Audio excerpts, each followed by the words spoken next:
Whether you're upgrading your home, your health, or state of mind, there's one surprising item that belongs on your shopping list. Yep, it's a mattress. With over 10,000 five-star reviews, the Leesa mattress is in a league of its own when it comes to combining quality, innovation, and making a difference. Listen up, guys. Once I found out who this company was and what they represented, it made me look a little bit closer. First, they're 100% American-made. Second, Leesa donates one mattress to a shelter for every 10 that they sell through their 110 program, which has included over 18,000 mattresses donated so far.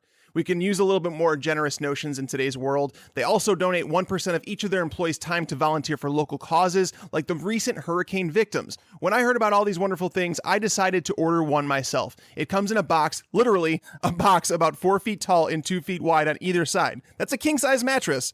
It's fully compressed until you get it in place, cut the plastic, and voila. After all the great points I just gave about their company, there's actually nothing like laying on one of these Leesa mattresses after a hard day's work. It's a 3-foam layer mattress to provide support, pressure relief, and cooling that adapts to all body shapes, sizes, and sleeping styles. As with anything in life, luxury does not come cheap, yet it's still something we all desire, especially when it comes to a good night's sleep. The Leesa mattress compares brands that are thousands more, but because they don't believe in all the unnecessary extras, Leesa's prices start at just $525. You can try one of their mattresses in-home for 100 nights, absolutely free, no shipping costs or anything, right now with our promo code. Go to leesa.com, that is leesa.com/fantasypros, where you'll automatically get $100 off your Leesa mattress at checkout. All right, let's talk some football.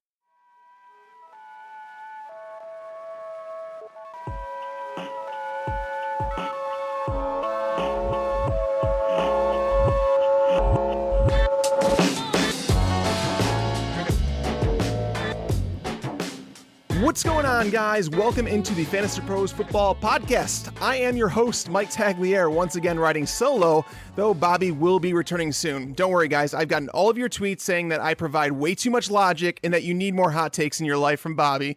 I've made him aware of those tweets while we discuss both of us burning to the ground in our Amari Cooper and Sammy Watkins bet.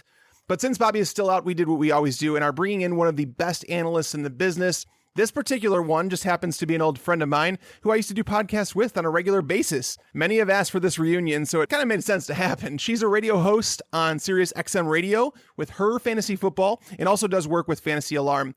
Her name is Marianne Lee, and she is joining me on what is today, October 2nd, her anniversary. Brandon, I'm so sorry, and I hope you forgive me, but I wanted to talk some waiver wire editions with you. Oh, no, thank you so much. I'm really happy to be here. Thanks for having me. And yes, 7 years married today, 7-year itch. So I'm already looking, side-eyeing my husband. You know, I'm like, what are you doing today? 7-year itch. I've heard about that. I've heard about the 7-year itch. I passed the 7 years. I'm still happily married. I hope you're doing the same. Yeah, no, absolutely. I'm one of the lucky ones for sure. It doesn't feel like it. And actually, we've been together for 12 years. We got married on our 5-year anniversary.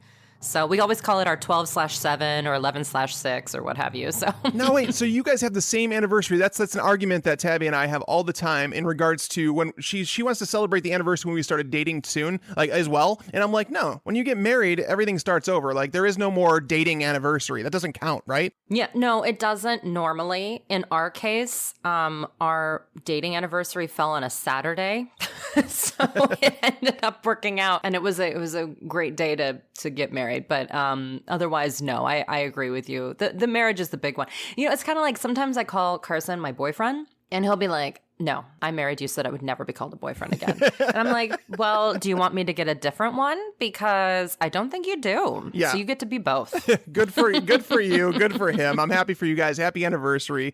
But today we are here to talk about some waiver wire additions as well, to do a slight recap on what happened in week 4. It was a really exciting week in football. There was a lot of news to be taken from it. I'm just going to mention a couple injuries if you guys were to have missed them that kind of happened. Dalvin Cook has been diagnosed with a torn ACL. His season is over. It really stinks for the rookie. He was starting to come on. He looked really good. We're going to be discussing that throughout the show. Julio Jones is going for an MRI today on his hip. He had to leave the game. Jordan Matthews is having surgery on his hand. He is out a month. Derek Carr is apparently having back spasms. He left the game this past week. In the middle of it, the Raiders offense struggled because of it, but they're saying that he should be fine. But we're going to start with the biggest news of the day, Brandon, and it's involving my Chicago Bears. And I'm not necessarily happy about it, but I understand why it had to be done. Mitch Trubisky has been named the starter for the Chicago Bears, and Mike Glennon has found himself a warm spot on the bench where Mitch Trubisky used to sit. My issue here is that the Bears they're going to be playing on primetime television against the Minnesota Vikings, a potentially top 5 defense this week. What do you make of this with the Bears? Like, what does it mean for Trubisky? Do you think he's going to be a fantasy relevant quarterback? And what do you think it means for the rest of the players on this Bears team, skill position wise? Well, first of all, I'm very excited, actually. I feel differently than you do. I thought that Trubisky looked like the most prepared quarterback out of all the rookies in the preseason, and I was actually a little surprised that I wasn't surprised because it's John Fox. But I thought, maybe this would be the one time where John Fox is like, you know what, this is logic and I'm going to do this. No. But, hey, I think that they're going to stick to the same type of game plan, which is Jordan Howard all day long, and then, mix in Tariq Cohen as this great pass catching back who's been really fantastic, although the Benny Cunningham work was confusing last week. I will say this, though. He had a very good rapport with a guy named Tanner Gentry, who's on the practice squad right now, but I wouldn't be surprised if they activate him sometime this week. I picked him up in a lot of my dynasty leagues. I have him around I just feel like this guy may come too. He's from, I think it's the University of Wyoming, kind of, the scrappy-do kind of guy, but they connected a lot in the preseason. So that would be one of the things that is kind of like an underbelly story with this, and I like to look for those when they make big changes like this. Yeah, so definitely pay attention to who Trubisky's targeting this week, because a lot of times they'll find their favorite target when they first come into the league, and that's just what they do. And the problem is that the Bears don't really have that prototypical number one receiver. Marcus Wheaton's bad at football. Kendall Wright is solid, but he's not really the guy that they're going to throw to 12 times a game. It's just not going to happen. But I think it's something to pay attention to. I think Tariq Cohen his value is going to go up because I think this is going to become a higher scoring offense. My concern as a whole comes down to the fact that the Bears have the Vikings, then they have the Ravens next week, and then the Panthers after that. So he's walking in to a brutal schedule. He has 0 pass catchers. It's a team that's really going nowhere. That's why I'm upset. I actually love Trubisky, the player. Love when we signed him. I just wanted to make sure that he was walking into a good situation. With that being said, I don't want to go on too much of a rant about Mitch Trubisky today because I do like the player and I'm rooting for him. But Brandon, But can I get a what for the Jordan Howard call? Oh, yes. I'm one of the only people that said to draft this guy. He's legitimately good at football. He's the best player on the team. He and Tariq Cohen. And I even like Tariq Cohen, too. I think they work together. Cohen is surprisingly really, really, really good. I've talked about him on this show before, and the fact that he has a crazy sense of balance, despite the fact that he's moving a million miles an hour. They run the offense is a bit questioning. I don't know why they didn't use him very much against Green Bay. It makes zero sense. I'm worried about Jordan Howard's shoulder, but at the same time, he's producing despite having a shoulder injury. So what we want to do now, we're going to touch on these hot topics that came from week 4, and we're going to do it in quick hitting style. I'm going to ask Brandon her thoughts, give mine really quick, and we're going to move on. So first question, what is Jay Ajayi worth right now? Very little, because Jay Cutler is worth nothing. He is worth nothing. Is that a quick enough take? By the way, Jay Cutler hasn't played in all 16 games since 2009, hasn't thrown for over 4,000 yards, people, since 2008. Yeah, it's pretty scary. And Jay Ajayi is going to start sharing snaps with Kenyon Drake and Damian Williams. It's for me right now, if you could trade Jay Ajayi and get second or third round value, I'm all over that. I'm doing it. I think there's more to his knee injury that they're letting on. Number 2, Le'Veon Bell got back on track this week. Looked fantastic. The Ravens were short on defense. We know that. But is Ben Roethlisberger next? No, and this is why I didn't draft Martavis Bryant, sadly. Oh, this is too bad. Joe Mixon, 42 touches over the last 2 weeks with Bill Lazor as the offensive coordinator. Are you buying Joe Mixon, or are you actually let down by the performance that's kind of come from those 42 touches? I'm the only person in the fantasy industry who saw this coming a million miles away, and I've told you not to touch him in the preseason. I've told you not to touch him in the regular season, and I don't care how many touches the guy gets if he's averaging less than 2 yards a carry. Giovanni Bernard is not bad at football, people. Wow, that's a hot take. I think Mixon... It's not hot. Why do people say hot take when it's a totally legitimate take on the facts and the stats as they are? Like, what? I hate the hot take thing. It's not a hot take because it's different. It's not a hot take. I was against Mixon actually coming into the season, so I've argued on this show that people shouldn't have been drafting him, that it was going to be a timeshare, but at the same time, 42 touches is a lot of touches. It's the same reason that Todd Gurley, this is another topic I wanted to touch on, is that Todd Gurley, I think he's a sell right now with the schedule that that he has coming up. Granted, for who? That's the point, is that you don't trade away a 20-plus touch running back for no reason. Like, you don't just do it just to do it. You need to get something in return. And I think that you can actually get, if you trade Todd Gurley right now, you could probably package him and like a bit receiver on your team for Antonio Brown or Mike Evans. I think that can actually happen. And I'm doing that every single day of the week with Todd Gurley's upcoming schedule. Now, Joe Mixon. You think with scarcity of position that you would give away one of the top running backs in the league right now, Todd Gurley? Joe Mixon's not even close to Todd Gurley. I agree. That's the other thing, too. I want to say this really clearly. Joe Mixon has not shown us anything that would put him in the category of Todd Gurley. Some jerk on Twitter kept going after me. Listen, all the Joe Mixon lovers come after me because I've been so vocal, being like, you guys, you're living in a dreamland. You just are. You're living in a dreamland. He's finally getting the touches and still nothing's happening. You know, this is a Lamar Miller situation from 2016. Ooh. This is worse than that. Statistically, it's statistically worse than Lamar Miller in 2016. You're correct. And there's no way to get around that. And you can't look at this offensive line. You want to know what his number one quality is coming out of college? Patience, because he sits back there and he sees the hole. There ain't no hole coming, baby. You're playing for the Bengals. And that's why he gets tackled behind the line of scrimmage. And he's going to continue doing that because that's how he plays ball. Now, I'm not saying if you're in a dynasty league that you should drop him or trade him or anything. And also, I'm not saying that he's not going to be good next year. I'm saying in the world in which we live, Joe Mixon wasn't a fourth-round pick. He's not a guy you want to trade for. He's not someone that you want to even trade away because, frankly, unless you have a groupie in your league who's not you because you're the groupie who took him already, okay? So another groupie is going to be like, oh, yeah, I'll give you Todd Gurley for him. Listen, I'm having people ask me if they should trade Carlos Hyde for Joe Mixon. Get out of here. Even with the injury, I'm keeping Carlos Hyde.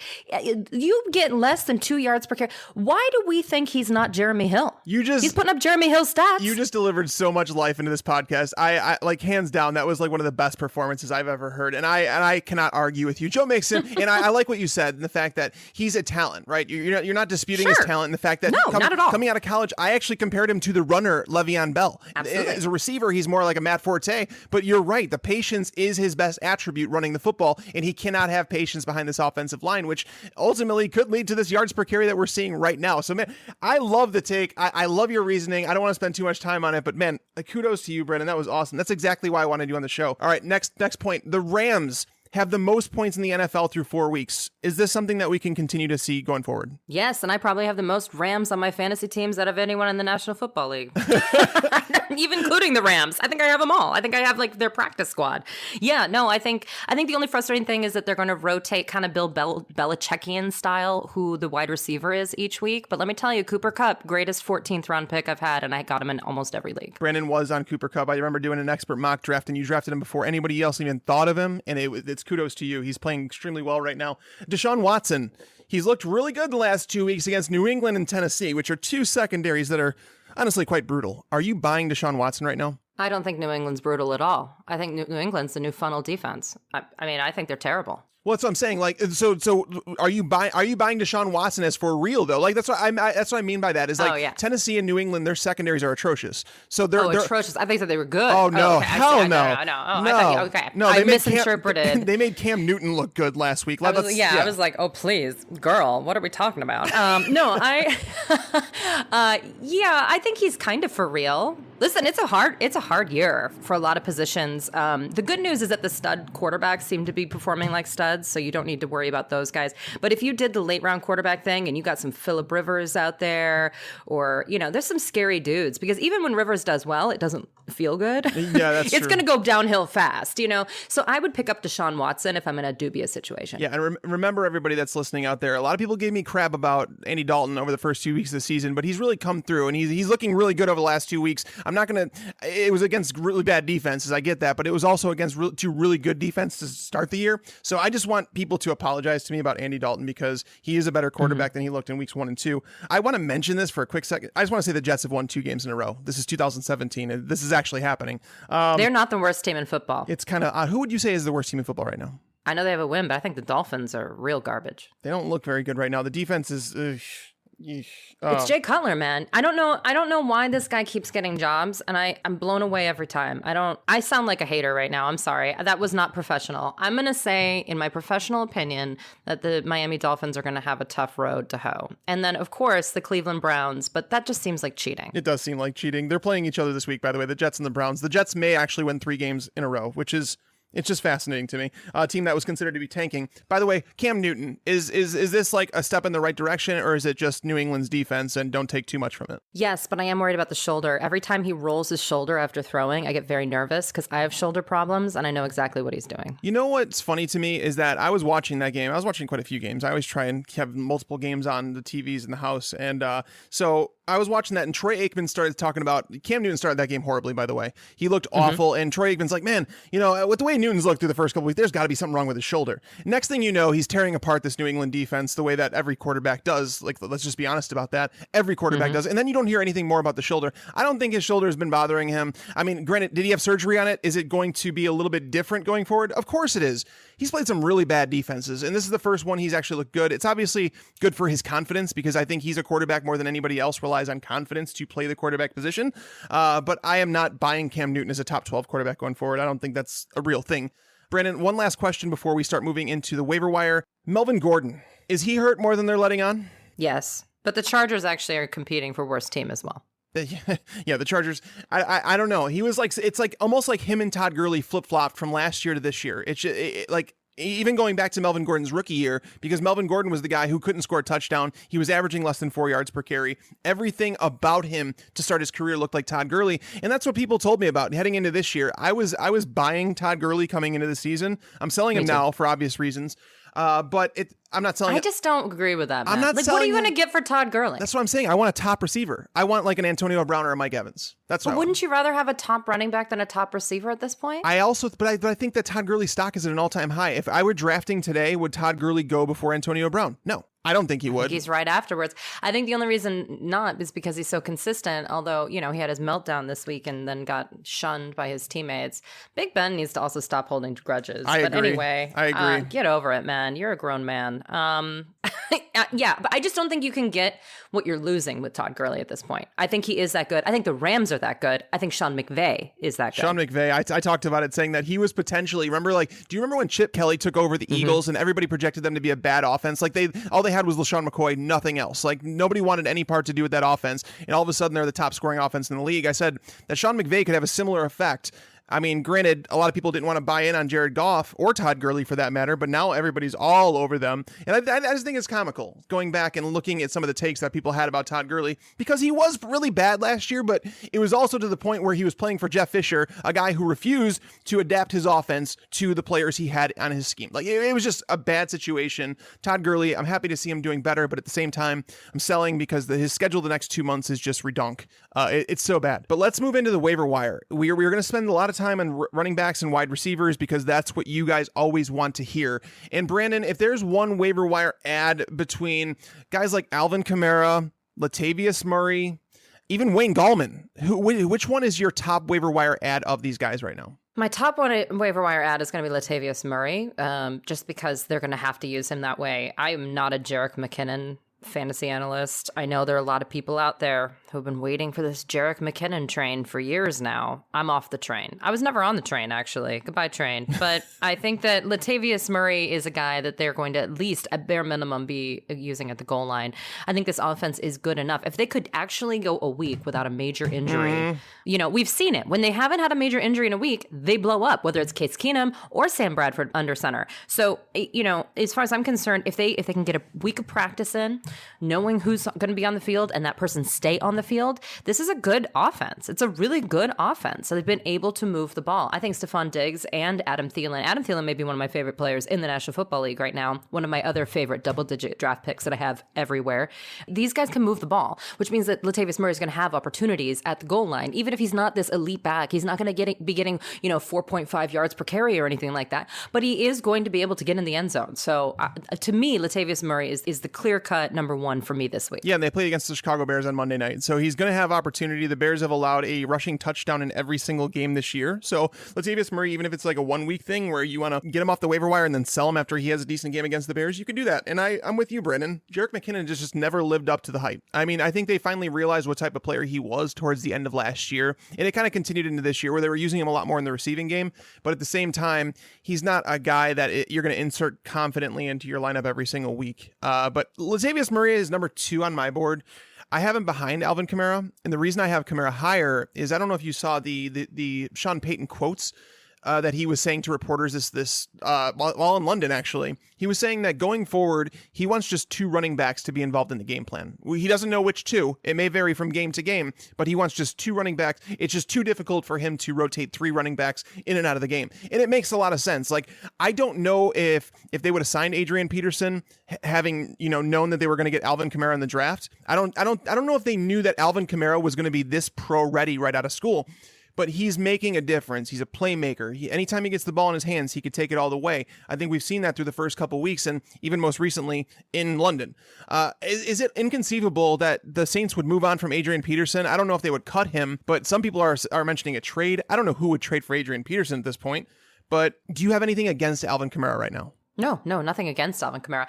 To me, I just have something against Sean Payton. I mean, he hates running backs. So this is, just every year I feel like I'm disappointed by the Saints running backs in one way or another. The only exception was Mark Ingram. And how do they repay him? By bringing in 2 other running backs. I mean, it's bizarre. So that would be the only thing that I wouldn't even say have against him, but I just am a little bit worried about that moving forward. And also, it's a team that doesn't run the ball much. They're a pass heavy team. I think that the Vikings are a little bit more even-handed in terms of their running versus pass plays. So, but yeah, no, I really like Alvin Kamara, and I can't believe he's still out there. And right now I'm looking at Yahoo, it's 46% ownership, and that seems really low to me. Yes, it definitely is low. And that's the thing. He's got 28 targets, and that's why I think that he's my number 1 ad, because not only can he contribute right now in the fact that he's seen 28 targets through 4 games, but the fact that if there's an injury to Ingram or Peterson, Kamara automatically gets started every single week in your fantasy league. Mark Ingram, the interesting thing with him, Brandon, I don't think most people realize, Mark Ingram's actually playing more snaps this year than he played last year, which is just, it blows my mind. 46% of the snaps last year. This year he's at 49%, but he's just not doing anything with the touches, and that's why I think Kamara, I think it's impossible for the Saints to put the kid on the bench. That's why I like Kamara. Latavius Murray is my number 2, but what's your takeaways from Wayne Gallman? Wayne Gallman looked really good, like the only Giants running back all season that looked good, and I think it's hilarious because like they were almost forced into using him this week. They didn't want to use Wayne Gallman for whatever reason. I don't think they want to use Davis Webb either, but I think at some point with the Giants, they have to realize that they're going nowhere and they have to find out what they have in their young talent. But Wayne Gallman is obviously on the field. I don't think Eli Manning gets benched, but what do you do at Wayne Gallman? Do you think that he's worthy of maybe $10, $15 on your free agent acquisition budget? Yeah, I do. I think Wayne Gallman, if you're in a situation like I am, listen, I was saying that I have been undefeated in the most leagues I've ever been undefeated in, and also 0 wins in the most leagues that I've ever been in, because where I lost David Johnson, I have not found my footing. Yeah. And I mean, genuinely, and I think a lot of listeners out there can feel that too, where it's like, man, that was a bigger blow than I thought, because if I went David Johnson early, it was actually a domino effect. I then concentrated on wide receivers, even maybe took a tight end or a top tier quarterback, which all of those were good. But then I waited on running back because I thought, well, at least I have David Johnson to get me 20 points a week. And then I can find someone in the middle of the year to, be my best running back 2 or whatever, and just, play the waiver wire. But the problem is if you're playing the waiver wire for both running backs, you can't win. No. I mean, it's been really scary. So I'm okay taking bigger chances and spending bigger fab budgets on running backs at this point if I'm in that kind of circumstance. And I think to me, Wayne Gallman is someone who may actually give the Giants the chance to win a game this year. I think the Giants are also in the running for worst team in the National Football League for a variety of reasons. But I think that Wayne Gallman is someone that, for me, from a volume standpoint, because he could end up being the volume guy. A lot of these other guys, like Alvin Kamara, I hope that he becomes a volume guy, and certainly in the passing game. But I know, we're also talking about Deontay Foreman and Aaron Jones and other people, CJ Prosise. They're never really going to be the volume guys.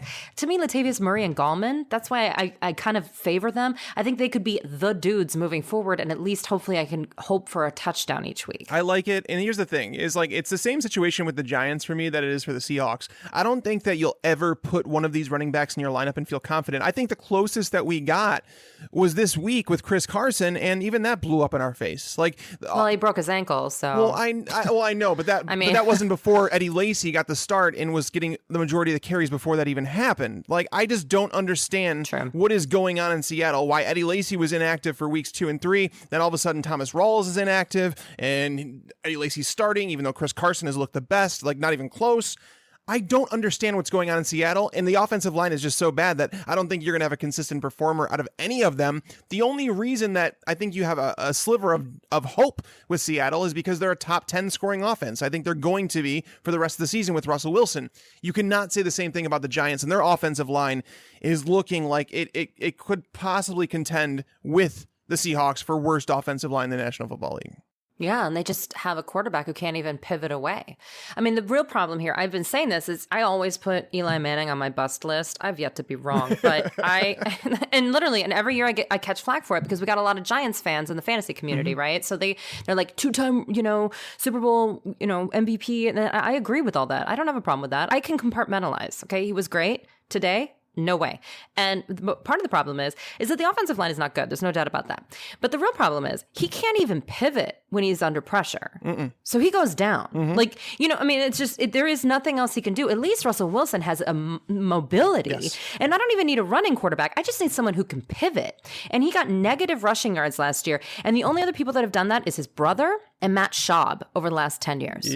So that's what I'm saying. That puts the whole offense, though. He's a liability to the whole offense if he can't pivot. And that's what that says to me. You can't even just move a little bit. Ugh, not good. Well, do you think if this persists, if Eli Manning continues to be bad and they continue to lose football games, do you think there's a possible chance, like a sliver of a chance, that they go to Davis Webb this year and see what they have? Or do you think it's Geno Smith? It might be Geno Smith, actually. It should be Geno Smith. Geno Smith actually had a great preseason. I think actually Geno Smith has some talent. I think what happened with him was very weird with the whole punching thing. And also, everything was very weird about what happened with Geno Smith. And I think he was just immature. He came out of college really young. I don't think he was ready for the lights, and it just got weird. But I would say no. I don't think that this organization is very conservative in the fact that they want to respect Eli Manning.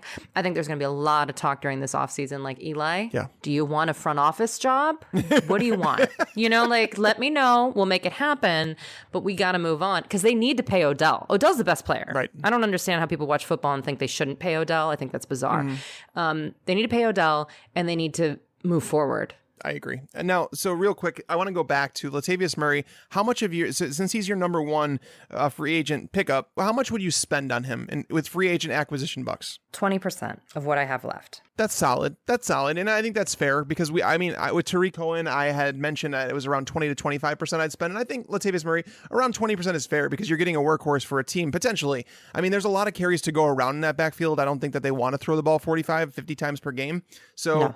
You should see, I would say that Latavius Murray is a good bet for at least 12 to 15 touches per game, which, is definitely in that RB3 flex conversation.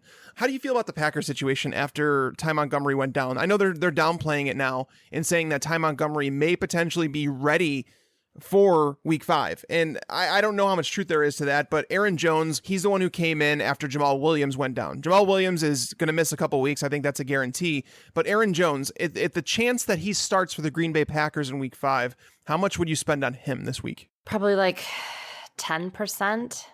Maybe 20. It depends on how desperate I am. Again, I'm in some leagues where I'm going to probably have no fab money left by week 5. But if I don't do that, I will have no possible way to get into the playoffs.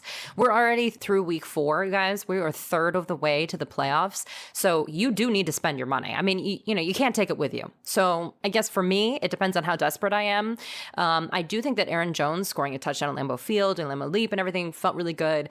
I'm not quite sure Jamal Williams even gets the handcuff job back. I'm okay with dropping Jamal Williams for Aaron Jones. I think that Aaron Jones may be the only healthy one, as you said, going into next week, depending on what happens here. So, I'm pretty high on Aaron Jones. And even when Ty Montgomery comes back, and I was saying this before the injury, Ty Montgomery has been in the most snaps out of any running back going into week 4. The most out of everybody. It wasn't even close. And it wasn't even close. And the problem is that not only, is he not a big guy, he obviously transferred from wide receiver to running back, but also he has sickle cell trait. And so the problem with sickle cell trait is that it takes longer to recover from injuries. That's part of the problem with that disease. So I was really surprised with that usage. And they kept saying they were going to use him less, and then his snap counts went up. And I was like, what the what? So I'm hoping that they continue with Aaron Jones even when Ty Montgomery comes back. That that doesn't, by the way, that could be a good thing for Ty Montgomery, for everyone that has Ty Montgomery on their teams out there.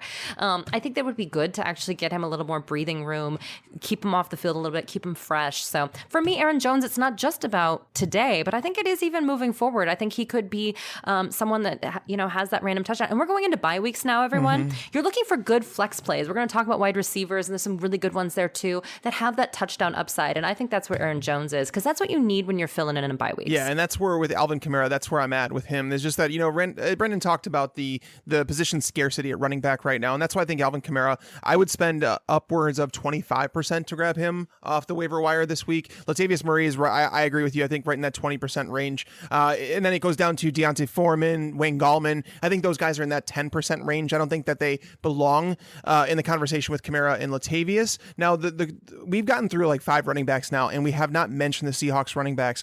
If you're picking, Eddie Lacy, why would we? Well, that's what I'm saying. I mean, we have to talk about him because I'm sure there's people listening thinking, what about the Seattle running backs? Chris Carson's down, significant injury, may miss the year.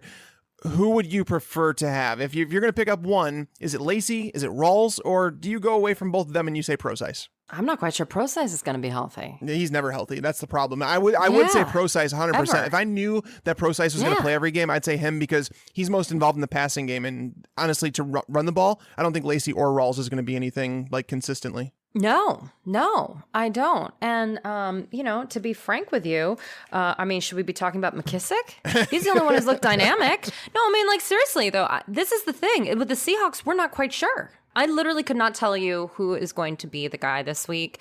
I thought that Chris Carson was going to be the guy. Clearly, that's not going to happen due to injury and then also due to insanity beforehand, like you said.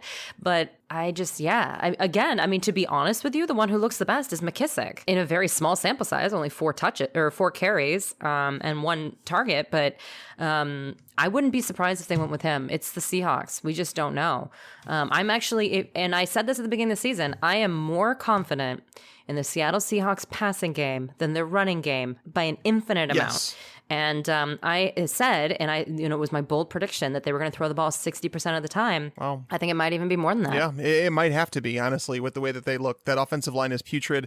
I posted a link on my Twitter last week in regards to the Seahawks blocking on one play against the Titans. Every single offensive lineman fell down. It was almost like it was synchronized, and they just fell down. It was hilarious. But, before we get into wide receivers in the waiver wire, I do want to talk about one of the sponsors for today's show. If you're like me, you probably have gone through and looked for tickets to a sporting event or concert only to sit there for like an hour searching for the best value that you can find. After all, we aren't made of money. Spend time no more. Download the SeatGeek app on your phone. It's by far the easiest way to shop for tickets. With just a few taps, you'll find seats that will best suit your price range. They actually grade every ticket based on value to immediately identify the best value in your budget. Best of all, our listeners are going to get $20 off just for trying it out. All you have to do is download the SeatGeek app, enter promo code FANTASYPROS today. That's promo code FANTASYPROS for $20 off your first SeatGeek purchase. Brandon, this is kind of a big waiver wire week for wide receivers. That's a whole lot of W's, I just said. But the one that really surprised me, so our wonderful producer of the show, he always gets these things together for us and these lists that we get to go off to rank our waiver wire additions, right? And one player, and I'm pretty sure that you're right there with me, that I'm surprised is only owned in an average of 27% of leagues. Cooper Kupp. Why is he not owned, Brandon? Like, what is the deal here? Well, he had a rough couple weeks, right? And so what people didn't do is they didn't watch the game, because if you watched the game, there was a little Cooper Kupp jersey in the background of every single big player touchdown, literally. And it actually drove me a little crazy, because I'm a Cooper Kupp believer. But I was like, are we kidding? Again, here he is blocking for Sammy Watkins' touchdown here. Here he is blocking for one of Todd Gurley's huge runs here. Here he is for so the guy is kind of everywhere, but it didn't show up in the box score. And this is why we encourage everybody to, watch games or listen to podcasts of people that watch games. And, he's only been in 63% of the snaps, 60% exactly over the first 3 weeks, and then 71% in week 4, and frankly, Robert Woods and Sammy Watkins have been in more. But I think that Cooper Kupp, if you watch the preseason, and if you watch actually the games too, Goff always looks for him, but the problem was he was staring him down like a piece of steak for a while. So I think Sean McVay game planned to get him comfortable with his other targets so that people don't just double Cooper Kupp, because because the guy's getting stared at from his quarterback and moving forward. I think that Sean McVay is going to be a little frustrating. I think it is going to kind of rotate as to who's the main guy depending on matchups. But I think if you actually do the research, you can see where those matchups are. So for me, I like him moving forward. I've been a big fan of his. I think he's going to be huge for the rest of his career. I drafted him in our Dynasty League that you started, actually. I actually got him and, their tight end. Gerald Everett? Yes. Remember, I traded up for him, and you were like, that's crazy.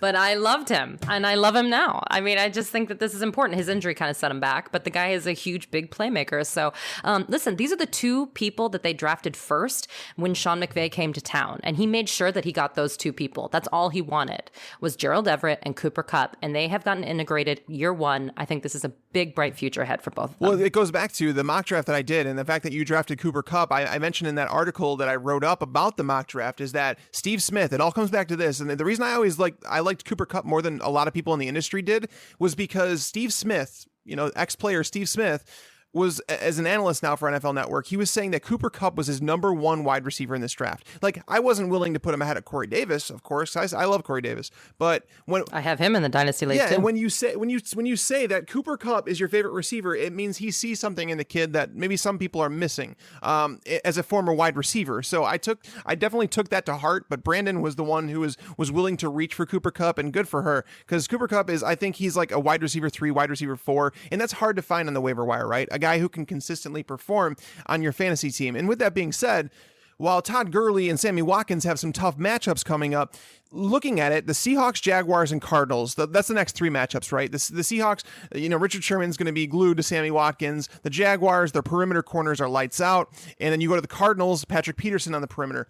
These teams have a weakness in the slot against slot receivers, and that's exactly what Cooper Kupp is. So he's not going to feel the schedule as much as someone like Sammy Watkins or Todd Gurley. So I like Cooper Kupp. Bye week fill-in gold. He's my number one waiver wire addition at the wide receiver position. I think that some people are going to be surprised to hear me say that, especially given how much I touted Devin Funchess this offseason, saying that he was somebody who could probably be on some fantasy teams of yours. And I cut bait because Cam Newton just looks terrible. I mean, I know he looked good against the Patriots this past week, but do you take anything from this, Brandon? I like Devin Funchess, and I just think that he's been underutilized. I think that he can do a lot of things that Kelvin Benjamin does, but they choose not to use Funchess like that. So I'm not going to invest a whole lot in him. Like, if you want to grab him for maybe $5-8 off the waiver wire, I'm cool with that, but I'm not high on Devin Funchess or anything. They're not going to play the Patriots every week. And they did play bad defenses before, and it wasn't great. So I need to see 2 weeks in a row of Cam Newton playing lights out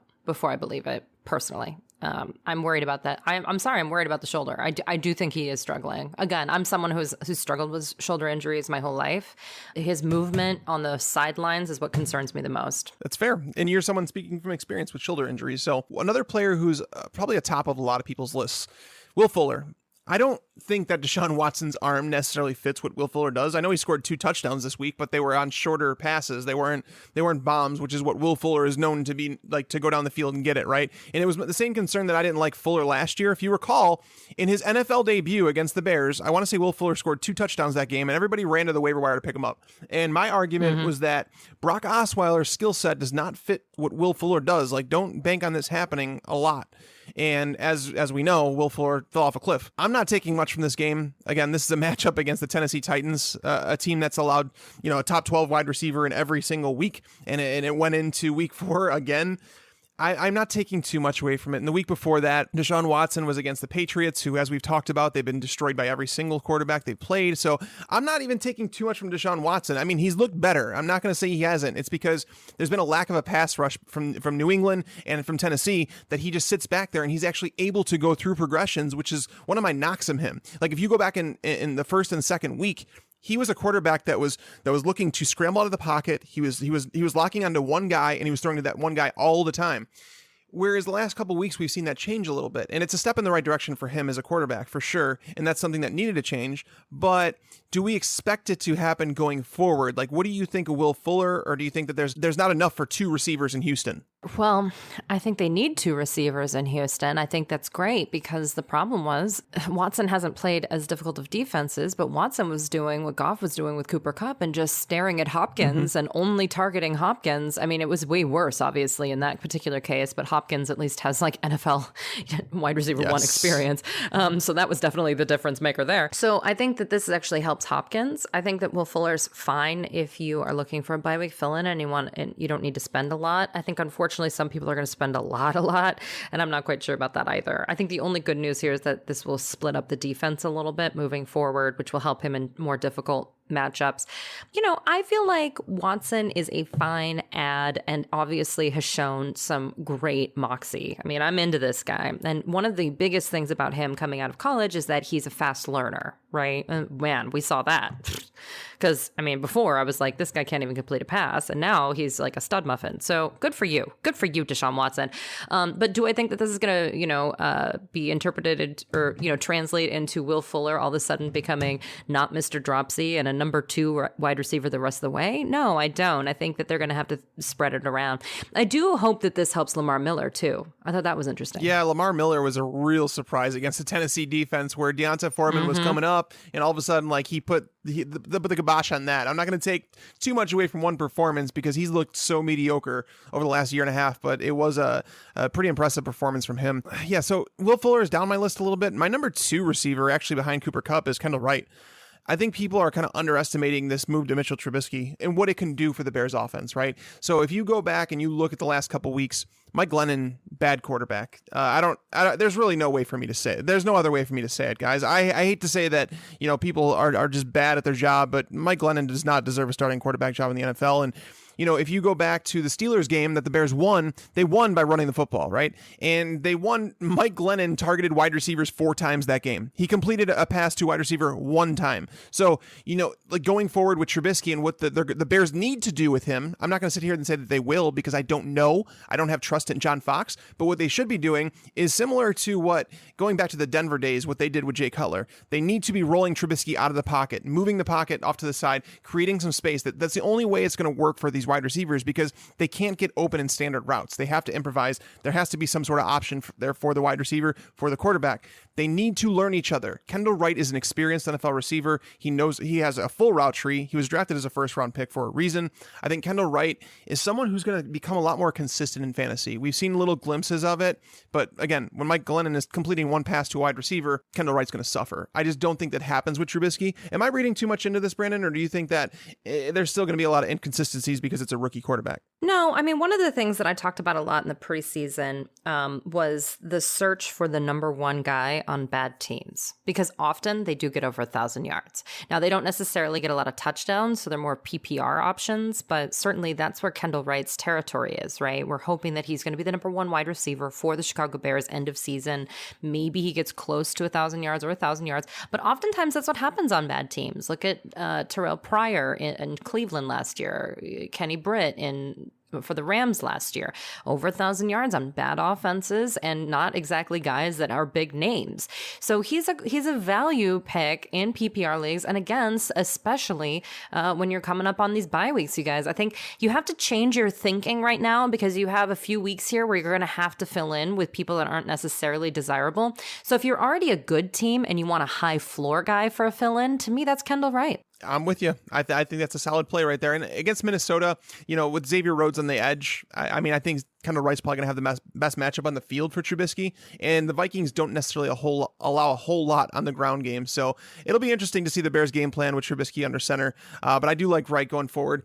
One player we talked about last week, and I don't want to talk about too much because I've given my take on him, and that's Josh Doxson. How do you view him going forward as the rest of the season? Is he someone that you would like to have as a bench stash over someone like, Taylor Gabriel or Robbie Anderson, Jermaine Kearse, those guys? Would you rather have Doxson on your roster? It depends on how I'm already doing. We always talk about matchups in terms of NFL matchups. We don't really talk about matchups enough about like your fantasy team matchup with another team or where you are in terms of your rankings. And so for me, I think that if you already have a stable set of wide receivers and you're looking for someone long-term that may boom later, then I think you go with Doxson. If you need someone now, then you go Kendall Wright or Kupp. So for me, these are just completely different situations. Gotcha. But I'm going to say this about Washington. I actually hit on a lot of my people that I liked, and I hit on a lot of the people I didn't like. I have no Brandon Marshall, no Adrian Peterson, there are players, no Joe Mixon, there are people that I was like, no way. And but I'll tell you where I really missed. I love Sean McVay, and that's why I have every single Los Angeles Rams. I missed on how much Washington would miss Sean McVay. I should have downgraded every single Washington player, and that includes Josh Doxson, even though he was barely even ranked, because I think this offense is really Well, it struggling. also comes back to Terrell Pryor is just not very good at football. He's not a very good receiver. Well, but last season everyone was saying he was great at football. I honestly, this offseason, I actually started, and I've admitted this on the show, I started to come around because there were so many smart people that I respected in the industry explaining why Terrell Pryor was a strong play. And with all the injuries that were going on in Washington, it was hard not to say that it wasn't a smart play because Doxson was hurt. Jordan Reed, we know he's not going to play the whole season. He's already missed games.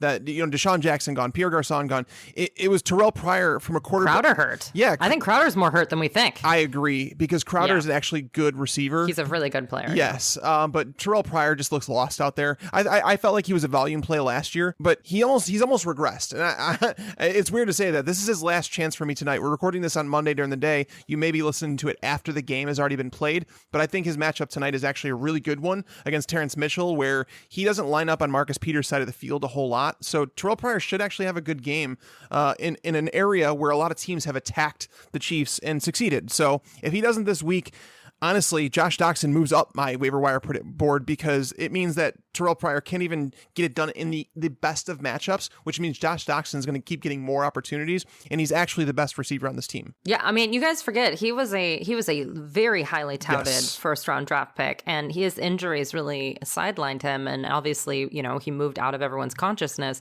But when I was at the draft there, and I actually got to interview him, and he's an incredibly kind of like I guess the word I would use is like regal feeling when I was talking to him. Like he was very like composed and talking, and actually at the draft, he was wearing a purple pocket square because the Vikings were obsessed with him, but Washington stole him early. And then the Vikings were forced to go with Treadwell.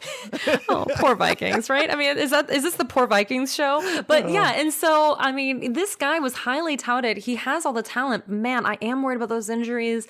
I'm with you. I just feel like I should have. I also think they've really left Kirk Cousins out to dry. I don't think this is Kirk Cousins' fault. I think this is when you look down the field, there's no one open ever. Right. I'm worried about him. Yeah, it's a problem. Let's go back to that. So you mentioned that with the bye weeks here, there's people that are looking for replacements, and it might be at wide receiver, right? You maybe Julio Jones misses a week and someone needs to pick up somebody then. I don't know what's going on with him. Maybe Jordan Matthews. Hopefully you weren't relying on him to begin with. But one player I think that could make an impact seemingly right now and maybe even for the rest of the year is Jaron Brown. Jaron Brown, most people have kind of overlooked it after he didn't see a single target in the first game. Over the last 3 weeks, this guy has 27 targets, 29 targets maybe? Yeah, 29. 29 targets. He's totaled at least 70 yards and or a touchdown in each of the games. So what do we make of Jaron Brown right now? He looks fantastic. John Brown is still dealing with the sickle cell, his quad injury. Larry Fitzgerald, it's Larry Fitzgerald, guys, yeah, but, he's had 4 phenomenal matchups out of the gate, and he's had one really good game in a game that he was targeted like 15 times. So I think we're nearing the end with Larry Fitzgerald. I think we could acknowledge that. So Jaron Brown, what do you think of him going forward? Yeah, but you know what? You didn't have to take Larry Fitzgerald early. You feel good about it. Yeah. That's true. Listen, let's be honest here. When he was, back in his heyday in a first round pick, obviously he's not that guy anymore, but he still is functional. There have been some really bad players out there right now in terms of fantasy production. So I'm not going to put him out to pasture yet, but I am going to say that I'm cool with Jaron Brown. I'm not cool with John Brown. And you know me because we did podcasts together all last season. I'm a huge advocate for being worried about sickle cell trait, maybe to a fault even, but I am not cool with that at all. And I wish for his health, but today, for fantasy purposes, I'm all on Jaron Brown. Yeah, we interviewed John Brown on the show, and we asked him about the sickle cell, and he was saying that, that a lot of people talk about it, and they don't really know too much about it. He wouldn't get into too much detail about it and how it's affecting his recovery, but he did say that if he misses practice time during the week, that it's likely that Bruce Arians isn't going to have him run certain routes that he normally would, and I think that's the reason we saw that John Brown actually third in wide receiver snaps this week behind Jaron Brown. So until we see John Brown in the field in a full-time role, I think Jaron Brown needs to be played, especially in solid matchups where they're not facing any tough perimeter corners or anything like that. One player I want to mention before we maybe touch on tight ends real quick is Juju Smith-Schuster. This kid was someone I liked coming out of the draft, and we talked to Matt Harmon about him on this show, and Matt didn't like him as much as I did. I felt like Schuster had some really, really, really good traits to his game that could amount to a potential number one wide receiver in an offense. He disagreed with that, but the Steelers are putting him on the field a lot more than I thought they would. He actually played more snaps in week 4 than Martavis Bryant. So he's definitely, he's playing as their number 3 receiver in front of Eli Rogers. He's scoring touchdowns seemingly every single week. Is he worth an ad right now? Friend, are we going to make up over our fight about Martavis Bryant in the preseason? Yeah, probably. I don't know. Ben Roethlisberger, he's holding a grudge. I know. I'm gonna use that. I told you that though. It's so bad. I just listen. First of all, everyone's right and wrong on a million different things. Right. For me, this is about technique for fantasy purposes, right? So again, we don't talk enough about actual fantasy technique. We talk more about football technique, which is great. But for me, because he'd been out for so long, because I believe Big Ben is 1 foot out the door. That's what I'm saying. I hope so. No, but I mean, I think that's the problem. I just think that he has decided he's dominant. You know, he's holding grudges. He's acting weird. He's not targeting certain people. And then he goes into press conferences and like has emotions. It's very weird. I just want nothing to do with it. And because Big Ben's so boomer bust, I didn't also want a boomer bust player that's reliant upon him. And that was my thing with Martavis Bryant. And I feel kind of the same way about Juju Smith-Schuster. So if you can ride that train, so that's why I brought up Martavis Bryant.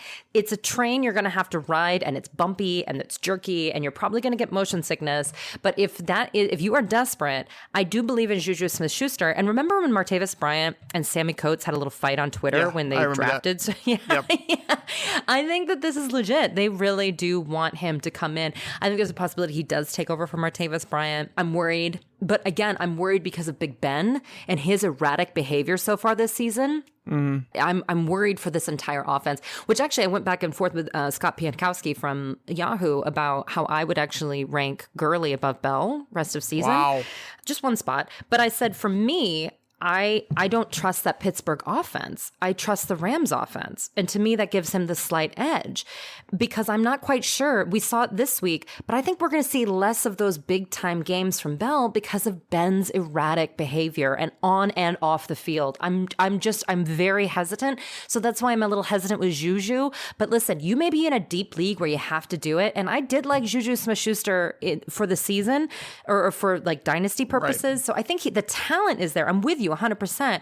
But I mean, this offense makes me very nervous. And even this week, I'm still nervous, you guys. I'm still nervous because you know what? The Jags also tore up the Baltimore Ravens. So, I mean, what do we say from here? I don't know. Do you feel this way about Big Ben? Am I freaking out too much about Big Ben? That's why I asked at the beginning if it was Ben next, because I think they needed to get the ground game going. They weren't blocking the way that they typically have been for Le'Veon Bell. It looked a lot better against the Ravens, who, again, they were shorthanded. So I'm not going to take too much from this game. Ben Roethlisberger has, we've talked about it, his road struggles, like legitimately on the road. He is, over the last 3 years, we're not talking about a 1 year sample where it's like 8 games. We're talking about over a 3 year period. His stats are equivalent to Brock Osweiler's stats from 2016. That's bad. That's really bad. The thing is, Martavis Bryant is a physical specimen. I was believing in the kid's natural ability, but you're right. If the Steelers aren't hitting on all cylinders, there's not going to be enough room for Le'Veon Bell, Antonio Brown, Juju Smith-Schuster, and Martavis Bryant.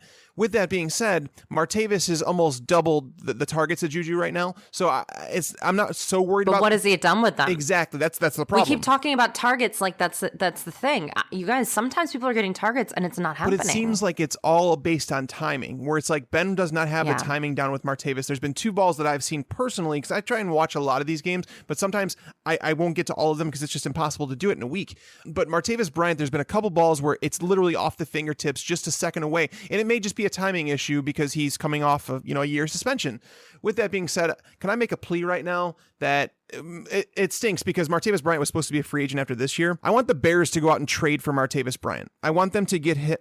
He's a number 1 wide receiver for Mitch Trubisky. I want that to happen. Kevin White is done. He's not playing football. Please go out and get Martavis Bryant. I know he's going to be a free agent after the 2018 season, but trade for him, do a sign and trade and make it happen because I want Martavis Bryant. He's really good. But with that being said, outside of Cooper Kupp, I mean, I would be willing to spend 25% of my budget on him. I think that he's like, whoa, on Juju? No, on Cooper Kupp. Oh, yes. Okay. I just wanted to touch on. I just wanted to touch on the fab portion. Going to Cooper Kupp, 25%. Kendall Wright is down around that 15 to 10%, depending on your league and how you might be able to get him for 10, just because people are underestimating the effect that Trubisky can have.